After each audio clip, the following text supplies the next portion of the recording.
Hai adik-adik, kembali lagi dengan Kak Rina di online class 101. Gimana kabar adik-adik hari ini? Semoga semuanya dalam keadaan sehat ya. Kali ini kita akan belajar kelas 5, tema 7, subtema 3, peristiwa mengisi kemerdekaan. Di pembelajaran 2, kita akan belajar bahasa Indonesia, IPA, dan SBDP di halaman 163 sampai dengan 173. Nah, adik-adik, ini ada bacaan dengan judul Peran Pelajar dalam Mengisi Kemerdekaan. Boleh dibaca dahulu ya. Kemudian nanti boleh di pause dulu videonya, baru kita akan menjawab pertanyaan berikutnya. Ini ada gambar juga ya. Sekarang dari bacaan di atas, temukan kosakata baku dan tidak baku, lalu carilah artinya menggunakan Kamus Besar Indonesia. Kita lihat di sebelah kanan sudah Karina buatkan. Karina menemukan ada 1, 2, 3, 4, ada 5 ya. Nah, pelajar yaitu anak sekolah terutama pada sekolah dasar dan sekolah lanjutan, anak didik, murid, siswa. Kosakata tidak bakunya dari pelajar tidak ada. Kemudian generasi yaitu masa orang-orang satu angkatan hidup. Kualitas, derajat atau taraf, kepandaian, kecakapan, dan sebagainya atau mutu.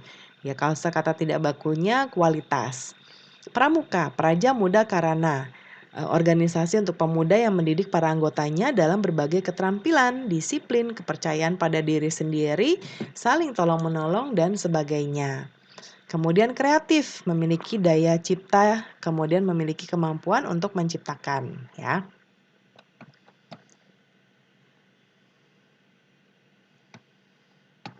Yang berikutnya, setelah itu ceritakan kembali isi bacaan yang berjudul peran pelajar dalam mengisi kemerdekaan tadi menggunakan kata-kata adik-adik sendiri ya, menggunakan kalimat aktif. Nah, contohnya Karina buat di sebelah kanan. Negara Kesatuan Republik Indonesia kini telah menjadi negara yang berdaulat dan merdeka. Pelajar memiliki peran untuk mengisi kemerdekaan. Para pelajar dituntut bekerja keras dan belajar dengan bersungguh-sungguh untuk meningkatkan kualitas dirinya.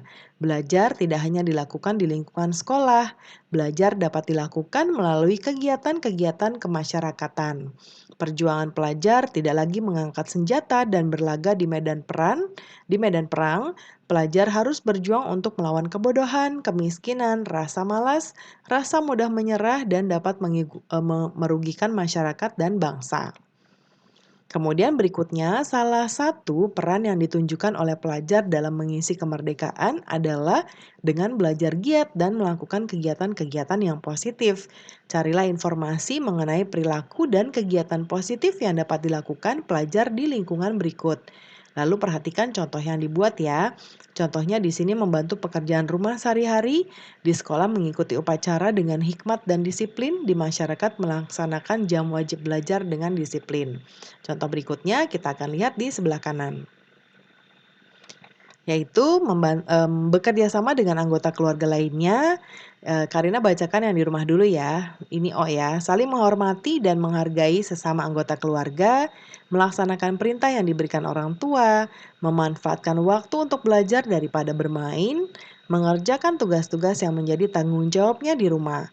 Kemudian yang berikutnya di sekolah, yaitu mematuhi seluruh tata tertib sekolah dengan ikhlas dan bertanggung jawab, mengikuti kegiatan belajar mengajar dan upacara sekolah dengan baik, menjaga nama baik sekolah baik di luar maupun di dalam sekolah, aktif dalam kepramukaan, PMR dan sebagainya, mengikuti pendidikan bela negara melalui pendidikan kewarganegaraan.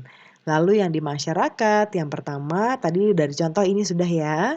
Lalu terlibat aktif di dalam kegiatan sosial di lingkungan masyarakat, lalu saling menghargai dengan baik antar warga negara Indonesia, lalu terlibat aktif di dalam kegiatan pelayanan masyarakat, kemudian ikut serta dalam mengemukakan gagasan atau ide atau pendapat.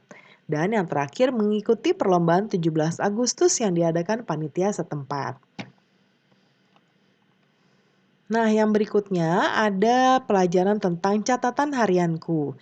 Nah, buat tabel catatan kegiatan sehari-hari, siapkan dua tabel seperti ini ya. Jadi yang pertama kegiatan positif atau kebaikan yang aku perbuat. Sebelah kanan ini adalah yang kesalahan yang aku perbuat ya. Nanti boleh dikasih tanda kalau yang perbuatan baik kita kasih tanda bintang, yang kesalahan kita kasih tanda seperti ini ya. Nah, contohnya, Karina buatkan di sebelah kanan. Ini tadi contoh dari buku ya, nomor yang pertama. Kebaikannya Karina bacakan dulu, membantu menyiapkan makan siang, membersihkan kamar, belajar dengan tekun, menolong teman, membantu ibu memasak, dan membantu ayah menyabut rumput. Kemudian kesalahan yang aku perbuat selain lupa beribadah adalah ketiduran di depan televisi, kemudian lupa menyapu halaman, lupa mengerjakan PR, lupa makan siang karena asik bermain, lupa mengangkat jemuran, dan lupa membawa buku pelajaran.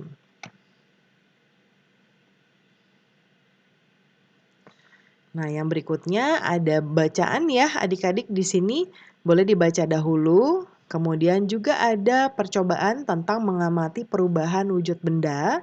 Alat-alatnya boleh diperhatikan, nanti ditunggu arahan dari Bapak Ibu Guru ya. Cara kerjanya juga harus diperhatikan mulai dari nomor 1 sampai nomor 5. Nah, kan Karina pandu untuk membuat kesimpulannya. Ya.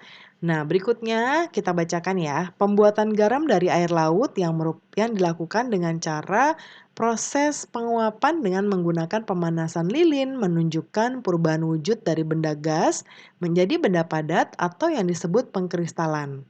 Peristiwa mengkristal merupakan kebalikan dari menyublim. Nah, itu ya kesimpulannya. Nah, berikutnya adik-adik ada bacaan judulnya Seni Rupa Daerah Indonesia. Ini boleh dibaca dahulu ya, tuh ada tentang seni lukis daerah, ya ada gambar-gambarnya juga. Lalu ada seni patung daerah, ya lalu seni kriya, ya. Nah, ini boleh dibaca dahulu. Nah, berikutnya akan kita jawab bersama-sama di bagian Ayo Berlatih. Bersama temanmu, isilah kolom-kolom di bawah ini dengan keterangan sesuai dengan jenis-jenis seni rupa daerah yang dapat kamu temukan di daerah sekitar tempat tinggalmu. Kamu dapat mencari bahannya dari buku, ensiklopedia, majalah, atau internet. Ya, nah kita akan mengisi ini. Nah, Karina besarkan dulu ya. Nah, yang pertama dari jenis seni tekstil ya, batik Pekalongan, kemudian untuk benda pakai 2 dimensi, warnanya ada merah, biru, hijau, violet, dan orange. Motif hiasnya ada hewan dan tumbuhan. Bahannya kain. Lalu teknik pembuatannya ada yang tulis dan cap. Seni anyaman ada tikar mendong Wonosobo. Ini adalah untuk dipakai 2 dimensi, warnanya ada biru, merah, hijau, dan ungu. Motif hiasnya ada songket, batik, dan burik. Lalu bahannya dari bambu, metodenya atau teknik pembuatannya adalah dianyam. Seni ukir ada ukiran Jepara, dia benda pakai dan benda hias. 3 dimensi, coklat, ya tumbuhan motifnya, lalu bahannya kayu, dan teknik pembuatannya carving ya.